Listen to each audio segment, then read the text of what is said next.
I'll start off by just priming my face with my Lancome Le Base Pro Primer, $55 at any Lancome counter. I'm just going to grab my Estee Lauder Cashew foundation and just check the bottle.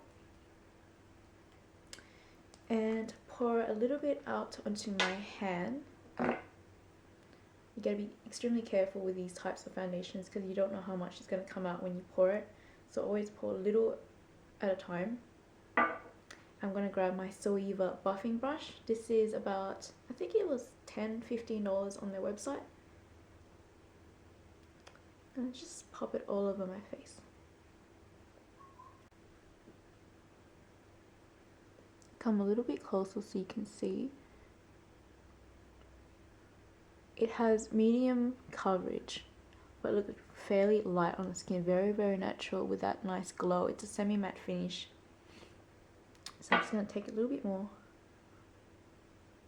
I hate doing my face last because I do my brows, and sometimes when I apply my foundation on, it covers the brows. I have to do it again.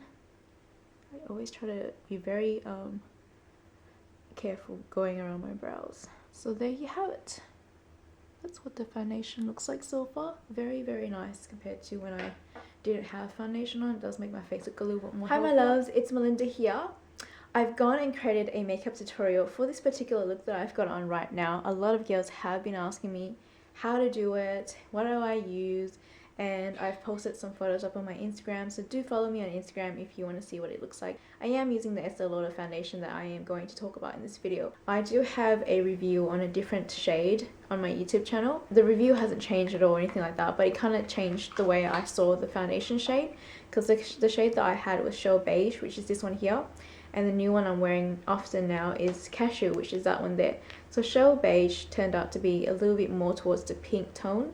It's a neutral shade, so there is a mix of yellow and pink undertones, but it leaned more towards the pink, so it didn't really suit me as much. It's more for the NC40 girls who are towards the darker end. I'm a little bit lighter, so I bought Cashew to try out, and it's yellow based. So if you went and bought Show Beige because of my other review and it didn't work out to you because didn't work out for you, sorry, because it was a bit too dark, try Cashew because it's a perfect shade. Show Beige is a tiny bit dark for me, but it's very, very good color for summer, I guess. Like, I tan very, very easily, so this would be perfect for me in summer. So that there is Show Beige. That there is Cashew. So you can tell that that is leaning towards the pink, and that's very, very yellow, but once you blend it out, it matches my skin. My hand's a little bit lighter than my whole entire body, but that blends in really well, whereas that, it's drying up now, but you can tell it's slightly darker than my hand. The Estee Lauder foundations are $50 at the Estee Lauder counters. I went and purchased these foundations myself, so I'm not getting paid whatsoever to create this review for you guys. Just saying, in case.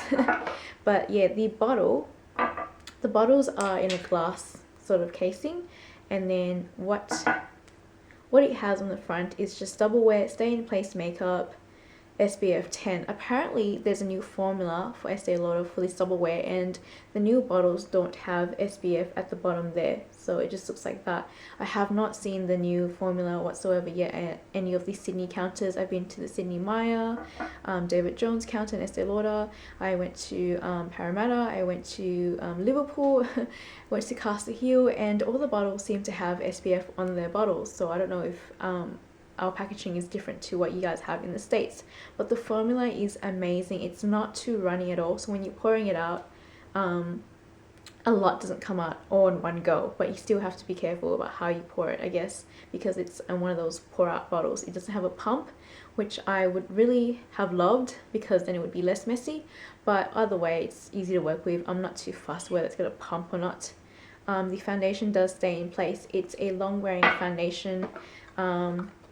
It's water resistant, it's humidity resistant. What does it say on the box? It doesn't rub off onto clothes, fragrance free, non-acnegenic, dermatologist tested, won't smudge or come off onto clothes, and should last 15 hours. In the previous review that I made for you guys, I said that it lasted 17 hours, and that was without powder. That was so amazing, and this foundation does last for that long. I have the most oiliest T-zone, and it does last for that long without getting oily. But the thing is, I do wear a primer underneath.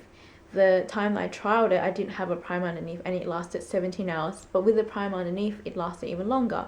I had work for 8 hours last Saturday, and then after that 8-hour shift I had to go and do the glow run in Sydney, and that's just basically more than 1.5 kilometers running. I think it's way more than 1.5 because it took an hour and a half to do it, and I was running and walking half the time, so I was practically sweating like a pig.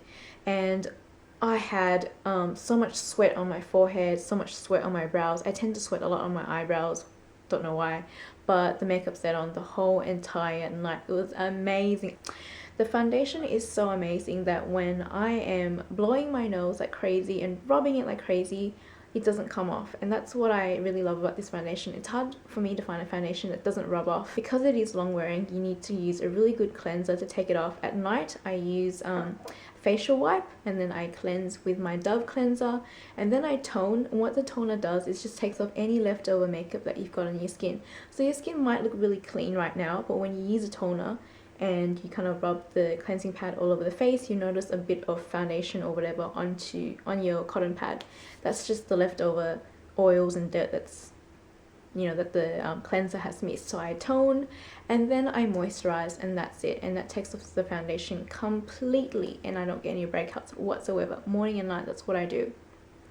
The foundation is very, very lightweight. When I put it on, it doesn't feel like anything at all. It's really amazing and so light and very, very buildable. Even if you build on a lot, it doesn't look cakey at all unless you have really dry patchy skin. I'd probably exfoliate a little bit and moisturize a lot before I pop the foundation on, otherwise you'd see the flakes on your skin. But that's like how it is with any foundation if you have really dry patchy skin, I guess. I've been using these two products for about a month now. The foundation is so amazing. The formula is just wow. I find that it doesn't oxidize. That is the most important thing for me in a foundation, that it doesn't oxidize. When I say oxidize, I mean change its color.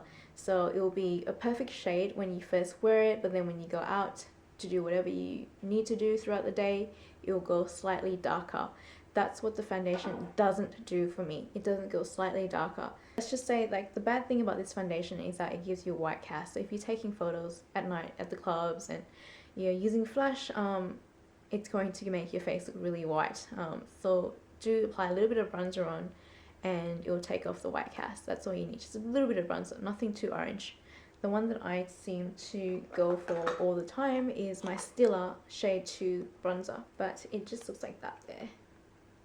I think I got it for $13 or something like that on eBay. It's not fake. They don't make fake Stila products out there, so you're safe on eBay. But yeah, that's all I have to say. Like, it doesn't oxidize, it's very long wearing, doesn't smudge up onto clothes, very lightweight, very natural looking as well. It gives you a nice sort of semi-matte finish.